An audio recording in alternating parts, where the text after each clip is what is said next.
Coba bayangin deh, ada sebuah kota kecil yang dalam 500 tahun, entah bagaimana, berhasil menaklukkan hampir seluruh dunia yang mereka kenal. Tapi yang paling gila, justru kesuksesan besar itulah yang akhirnya menghancurkan mereka dari dalam. Nah, ini dia kisah luar biasa Republik Romawi. Hari ini, kita bakal telusuri bareng-bareng gimana mereka bisa bangkit dan kenapa mereka akhirnya runtuh. Oke, semuanya berpusat pada 4 huruf ini. S, P, Q, R. Senatus Populusque Romanus. Artinya, Senat dan Rakyat Roma. Dengerin deh, ini bukan sekedar slogan di spanduk. Ini ide yang, radikal banget pada masanya. Idenya sederhana tapi kuat. Negara itu milik rakyat, bukan punya satu orang raja. Nah, ide inilah yang nanti bakal diuji habis-habisan. Jadi, mari kita mundur ke tahun 509 sebelum Masehi. Penting buat diingat ya, Roma itu nggak langsung jadi republik. Awalnya mereka dipimpin oleh raja-raja. Dan raja yang terakhir ini namanya Lucius Tarquinius Superbus. Dia seorang tiran sejati. Dan tanpa dia sadari, pemerintahannya udah di ujung tanduk. Nah, pemicunya, satu kejahatan yang benar-benar mengguncang seluruh Roma. Putra sang raja memperkosa seorang wanita bangsawan terhormat bernama Lucretia. Merasa sangat dipermalukan, Lucretia akhirnya bunuh diri. Kematiannya itu jadi percikan apinya. Rakyat Roma, dipimpin oleh seorang pria bernama Lucius Junius Brutus, langsung bangkit. Mereka marah besar dan menggulingkan sistem monarki untuk selamanya. Dan ini bagian yang revolusioner. Mereka nggak cuma ganti raja loh, enggak. Mereka hancurkan sistemnya sampai ke akar-akarnya. Kekuasaan itu dipecah. Sekarang ada 2 konsul yang dipilih setiap tahun. Tujuannya? Jelas banget, jangan pernah lagi sekalipun ada satu orang yang pegang kekuasaan absolut.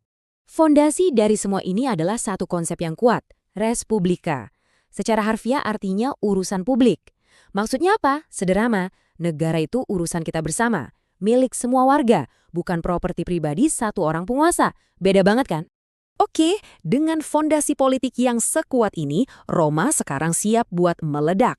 Dan sekarang kita bakal lihat gimana republik yang baru lahir ini berubah total dari cuma sebuah negara kota kecil jadi penguasa absolut di seluruh Mediterania. Coba lihat deh, garis waktu ini nunjukin betapa gilanya kecepatan ekspansi mereka. Awalnya mereka menaklukkan tetangga-tetangganya di Italia lewat Perang Latin dan Samnitik. Terus puncaknya, Perang Punisia. Ini adalah serangkaian perang yang super brutal melawan musuh bebuyutan mereka, Kartago. Dan setelah menang di sini, ya udah Roma resmi jadi penguasa mutlak di Mediterania. Nggak ada lawan. Pertanyaannya, gimana caranya mereka ngelola wilayah yang segitu luasnya? Jawabannya ada di mesin politik mereka yang jujur aja cukup rumit.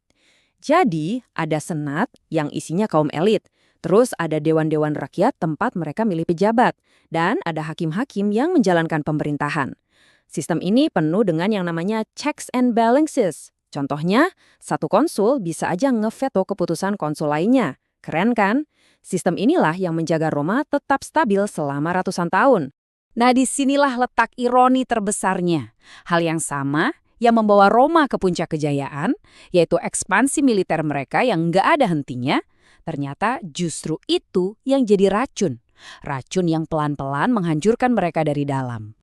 Jadi pertanyaannya sekarang, gimana bisa? Gimana bisa kesuksesan yang segitu besarnya malah jadi penyebab kehancuran mereka?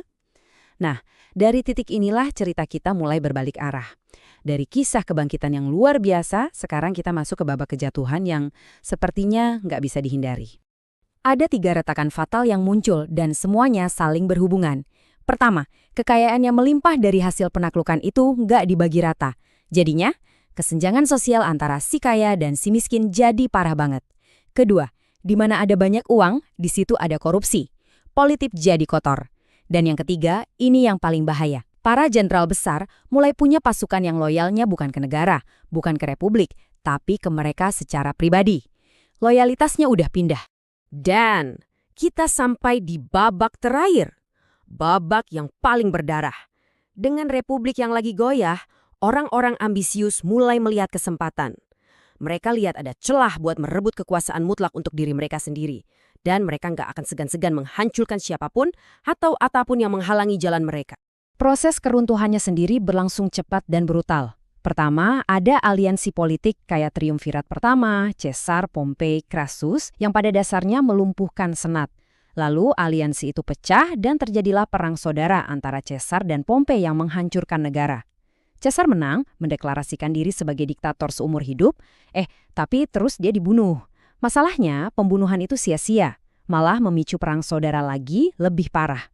Dan dari semua kekacauan itu, muncullah satu pemenang, keponakan Caesar, Octavianus.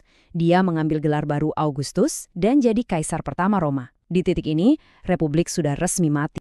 Oke, Republik Romawi memang udah nggak ada lagi. Tapi, gemanya? Wah, itu masih terdengar jelas sampai hari ini.